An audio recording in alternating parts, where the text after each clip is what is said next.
আবারও অনেকদিন পর দেখা। কেমন আছো তোমরা সবাই? আশা করি ভালোই আছো। যদিও পরিস্থিতি এখন খুব একটা ভালো থাকার মতো নয়। যাই হোক পুরোনো দিনগুলোতেই আবার ফেরা যাক। তো বৃষ্টিমুখর দিনগুলো সাহিত্যে যতটা সুন্দর দেখায়, বাস্তবে কিন্তু তা ঠিক ততটা সুন্দর নয়। বিশেষ করে উইকডেজ। জলে কাদায় দৈনন্দিন কাজগুলোয় পড়ে চাপ। একটানা বৃষ্টিতে আমাদের স্কুলও একেবারে জল থই থই। তো লাস্ট 26 জুন এই জল কাদা মাথায় নিয়েই আমি, সোনা বউ, ছোড়দা আর আঁখি মিলে গিয়েছিলাম ফালাকাটা ছোড়দা ও আঁখির বিয়ে কেনাকাটা করতে। এ দোকান থেকে ও দোকান করতে গিয়ে ঠিকঠাকভাবে আর কোনো ব্লগ করা হয়ে ওঠেনি। অবশেষে শপিং কমপ্লিট করে পার্বণ বলে একটা রেস্টুরেন্টেই লাঞ্চ করে রওনা দিলাম বাড়ির দিকে।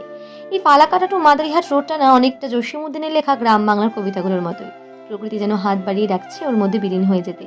এই গাছ, মাঠ, জলাশয়গুলোই হয়তো আজও পৃথিবীটাকে পুরোপুরি ইট কাঠ কংক্রিটে বদলে যেতে দেয়নি। যাই হোক, তোমরা ভিউটা এনজয় করো। দেখা হবে পরবর্তী কোনো একটা ব্লগে। ততদিন সবাই ভালো থেকো, সুস্থ থেকো। টাটা।